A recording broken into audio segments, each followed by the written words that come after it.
Welcome back. We'd like to start today by sharing with you a story from a date night we had many, many years ago. We often would trade babysitting with other couples. So we'd watch their kids so they could go out, they'd watch our kids so we could go out. And so this particular night was our date night. We'd taken our kids over to our friend's house. We'd picked up some Chinese takeout and we were coming back to our empty house. We decided that we were going to rent a movie and just enjoy watching a movie at home. And so we spread a blanket out on the floor and began to watch the movie and eat our takeout. And we had lit some candles around. They were sitting around on the floor. And at one point, I reached over to actually grab another egg roll, and I didn't realize that I had reached over a candle. And as I went over the candle, my sweater lit on fire and it was flammable. Immediately my arm almost went whoosh, and immediately my husband remembered stop, drop, and roll. Well, it was crazy. All of a sudden Jill's engulfed and I'm like, I stop, drop, and roll, and she's sitting there smoldering, and I laughed. I was like, I expected tonight to be hot, but not this way.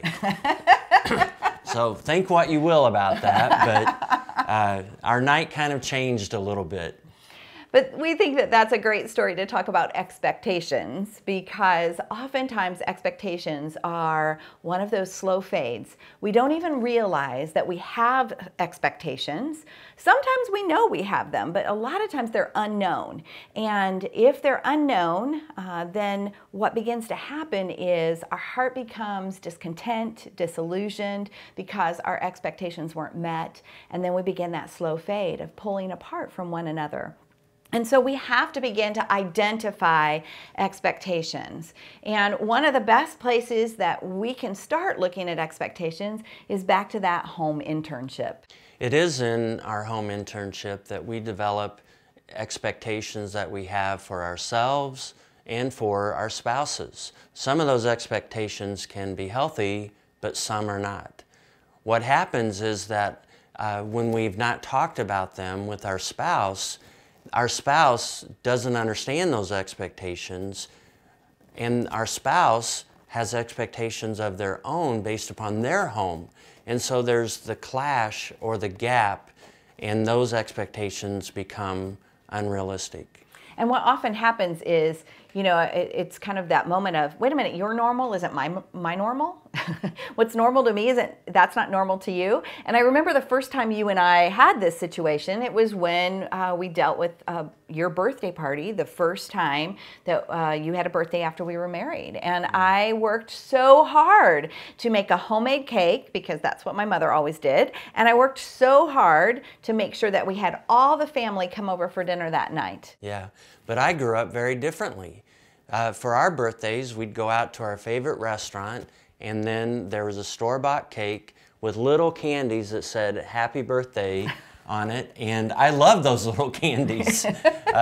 And so it was unrealistic because we hadn't talked or planned for what we expected. Right. And so oftentimes that's where we run into conflict, and we have to understand that there are expectations that we need to be talking about.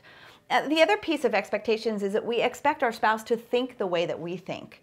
So we have a certain personality, we have a certain temperament, and therefore we see life through a certain lens.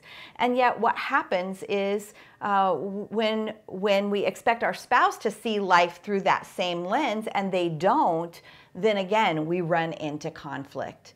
And so we have to deal with our expectations. We have to begin to unravel those, to peel away the layers of those, to be able to have conversation with one another, to say, you know what, I just realized that I went into that trip or I went into that situation expecting these things, and you had no way of knowing that.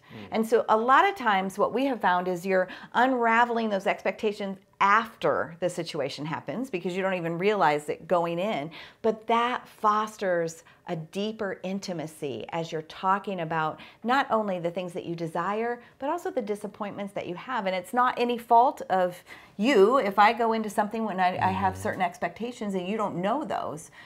So one of the things you and I have also learned to do is to start talking about those desires up front. Yes. We talk about those desires, trying to be on the front side so that we're not arguing and fighting on the backside. Right. So I remember recently, it was another birthday celebration for you, and I said to you, what are you hoping for your birthday? Because I just wanted to know what you had going on in your head.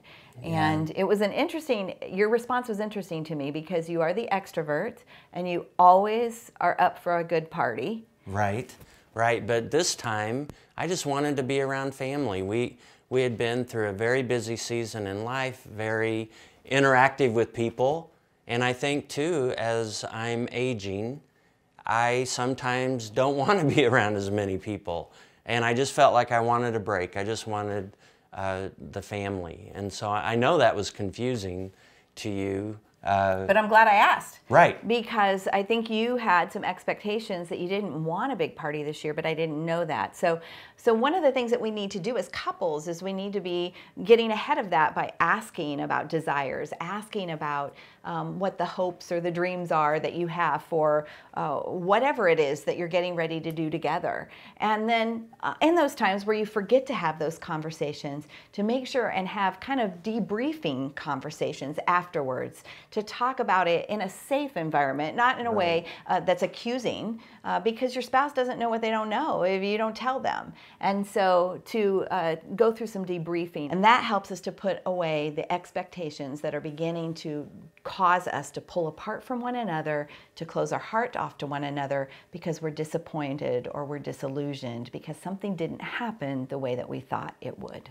I remember a story, as we're talking about birthdays, we had newly married, and for me, I love surprise parties. So I thought this would be great for Jill. She would, I'm sure, love a good surprise party. So I arranged all this. I had people kind of driving her around town, and we had this huge party for her. And when she got there, she didn't have the reaction that I thought she would. I tried to be appreciative, but I don't like surprises. Yes, I learned that then. And so I told him he can throw a surprise party for me anytime he would like, as long as he tells me ahead of time. That kind of takes the surprise out of it. It does. Yeah. But we have to know our spouse, and we have to understand that. Yeah. And so part of that is knowing ourselves, and then being on the front end of explaining those kind of things, our wants, our desires, but also sometimes being on the back end and being able to have that honest conversation. Yeah. I think what fuels the unrealistic expectations too is our culture and media, and the lie that we should, if we love each other, we should just know. Right. And oftentimes that's what we see in the movies we watch, the romance novels we read. This is where the perfection infection really comes into play. And without realizing it, you're watching movies, you're reading stories, you're watching television shows, and it sets up expectations in your head and your heart. And then your real life doesn't match up to what's on the screen or in the book, or even in a story that, you look at your neighbors and you think they don't have the problems we have. Again, we're comparing our insides to other people's outsides, but that begins to affect our expectations. So we've got to be able to pick up the right God tools to begin to disassemble the unrealistic expectations in our marriage. And if we don't pick up the right God tools, what happens is, from Ephesians 4:27, that we give the devil a foothold because he's looking for ways to divide us. And even Jesus talked about the very fact that our spirit is willing, but our flesh is weak. And so if we continue to foster or fuel those unrealistic expectations, we create an environment that's ripe for our flesh to become dissatisfied and disillusioned, and for Satan himself to be a wedge. And so we want to stop that.